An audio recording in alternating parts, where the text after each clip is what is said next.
All right, today we're taking a journey to Algeria to explore the incredible traditions of Ramadan.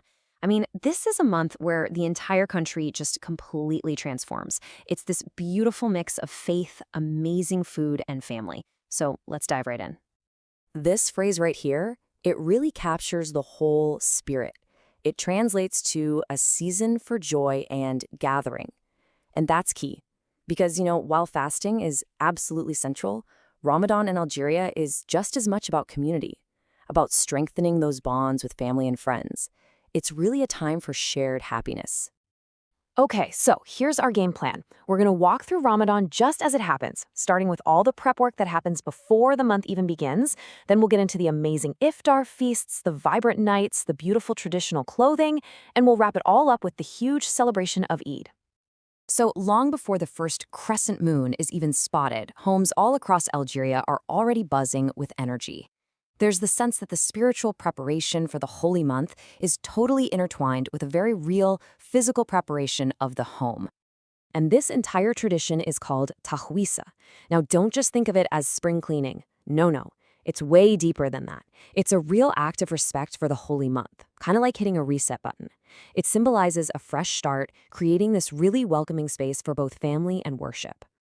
So what does Tahuiza actually involve? Well, it breaks down into a few really cool traditions. You'll see lots of families repainting their walls or hanging new curtains. It's also a time to buy new cookware, especially those beautiful traditional pottery and copper pots just for the Ramadan meals. And of course, the markets are absolutely buzzing, with everyone stocking up on essential spices, like that famous Ras El Hana blend, getting ready for a whole month of incredible food. And all of that preparation, all that energy, it all leads right here to the Iftar. The moment the sun sets and the daily fast is broken, the Algerian dining table basically becomes the center of the universe for the family. It's not just a meal, it's an event. It really is the salting of the table. And right at the heart of that table, no matter where you go in Algeria, you will find one thing, a steaming bowl of shorba. It is the absolute undisputed star of the iftar meal, every single night. And this is where you can really see Algeria's amazing diversity, all in a single bowl of soup. See, while it's always on the table, it changes depending on where you are. In the east, the go-to is chorba freak, which is made with green wheat. But if you head over to the west, their favorite is harira, a much richer soup with tomatoes and lentils. It's kind of like this delicious regional rivalry. Okay, so what else is on the table? Well, alongside the soup, you will always find burek, this amazing, crispy pastry filled with meat or cheese. It's the perfect sidekick. Then there's tagine el halou, which is especially important on the first day. It's a sweet and savory tagine, and the sweetness is meant to bring good fortune and sweet days for the whole month. And way later, for the pre-dawn meal, suhoor, many people have mesfouf, a light couscous with raisins, to get them through the long day of fasting. But here's the thing, once that iftar meal is over, the day is far from done. In fact, you could say the night is just beginning. The whole atmosphere shifts from this quiet family mealtime to something much more vibrant and social. All right, take a look at this number, third. What could that possibly have to do with Ramadan nights in Algeria? Well, that number represents the Great Mosque of Algiers, which happens to be the third largest mosque in the entire world. This place isn't just a building, it's a stunning architectural marvel, and it's become the spiritual anchor for the nightly Taraweeh prayers. It's a true beacon and a massive source of pride for Algerians.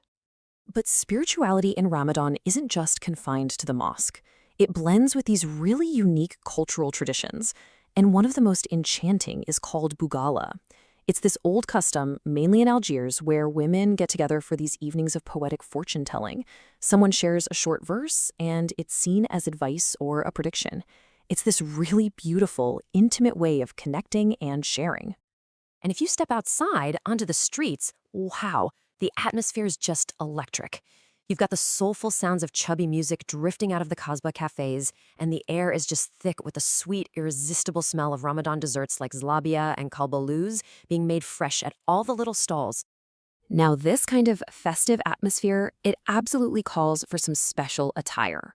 All of the Ramadan gatherings, and especially the lead up to Eid, are the perfect excuse for Algerians to really showcase their heritage and pride through these incredible traditional clothes. And the variety here is just incredible. For example, in the capital, Algiers, you have the famous karakou. It's this gorgeous velvet jacket with intricate gold embroidery. Then you head east to Constantine, and you'll see the gondora, another majestic velvet dress, also with that heavy, beautiful gold work. And over in Oran, they have their own distinct style called the blousa oranise. I mean, every single one of these is a true work of art. And for the men, the traditional attire is often a very elegant, simple white gandura.